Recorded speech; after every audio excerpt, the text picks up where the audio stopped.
ഇന്ന് നമുക്ക് നല്ല രുചിയുള്ള ക്രിസ്പിയായ കുഴലപ്പം ഉണ്ടാക്കാം. അതിനായി ആദ്യം നമുക്ക് ഒരു കപ്പ് തേങ്ങ, ഒരു 4-5 ചെറിയ ഉള്ളി, ഒരു ചെറിയ സവാള എന്നിവ മുറിച്ച് അതിൽ ചേർക്കുക.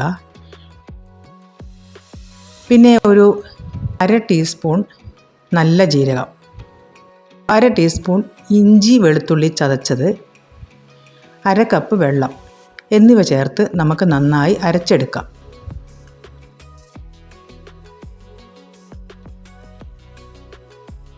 അതിനുശേഷം നമുക്ക് ഒരു ചീനച്ചട്ടിയിൽ 3 കപ്പ് വെള്ളം ഒഴിക്കുക.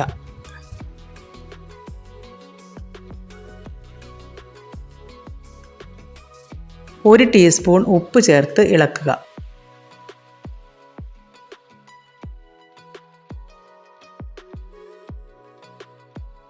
നമുക്ക് നന്നായി ഇളക്കിക്കൊണ്ടിരിക്കാം.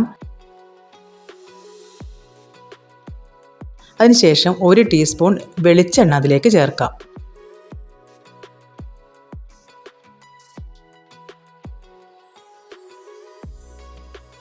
വെള്ളം തിളച്ച് വരുമ്പോൾ നമ്മൾ അരച്ചു വെച്ച തേങ്ങയും സവാളയൊക്കെ നമുക്കതിലേക്ക് ചേർക്കാം.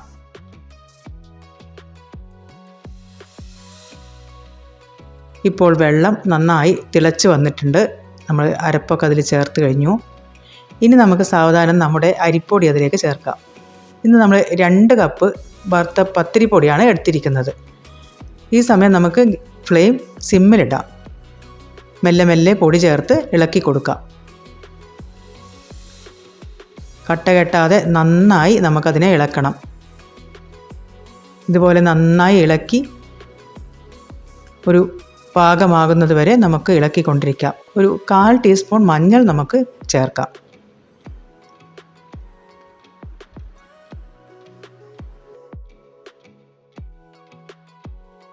ഇപ്പോൾ ഒരുവിധം നന്നായി പാകമായി വന്നിട്ടുണ്ട്.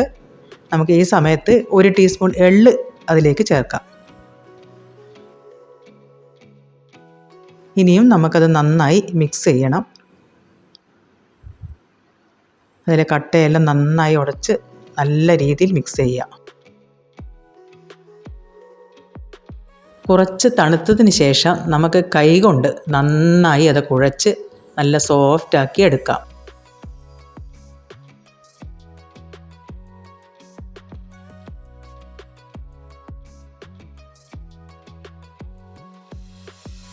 നന്നായി കുഴച്ച് നമുക്കതിനെ അടച്ചു വെക്കാം. അല്ലെങ്കിൽ അത് കാറ്റ് കൊണ്ട് ഡ്രൈ ആയി പോകും.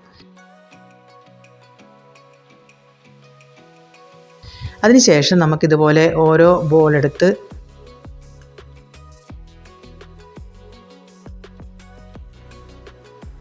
ഒരു ചപ്പാത്തി പലയിൽ കുറച്ച് അരിപ്പൊടിയിട്ട് നമുക്ക് പരത്തിയെടുക്കാം.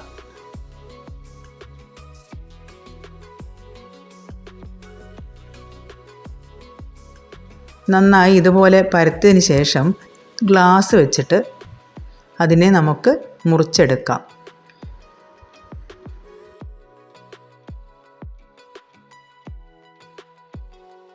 ഇതിനെ നമ്മുടെ ഒരു വിരലിൽ ഒരു പകുതി വരെ ഇങ്ങനെ വെച്ച് നമുക്കിത് ഇതുപോലെ ചുരുട്ടി ഒരു കുഴൽ പോലെയാക്കി നമുക്ക് എടുക്കാം.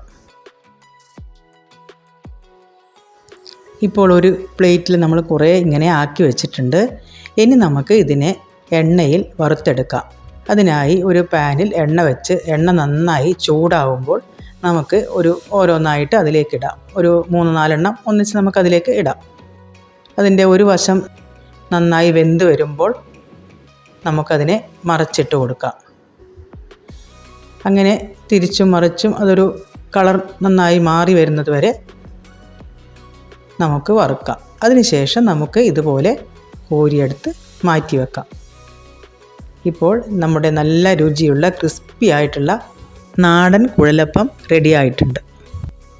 എല്ലാവരും ഈ ചാനൽ മറക്കാതെ സബ്സ്ക്രൈബ് ചെയ്യൂ.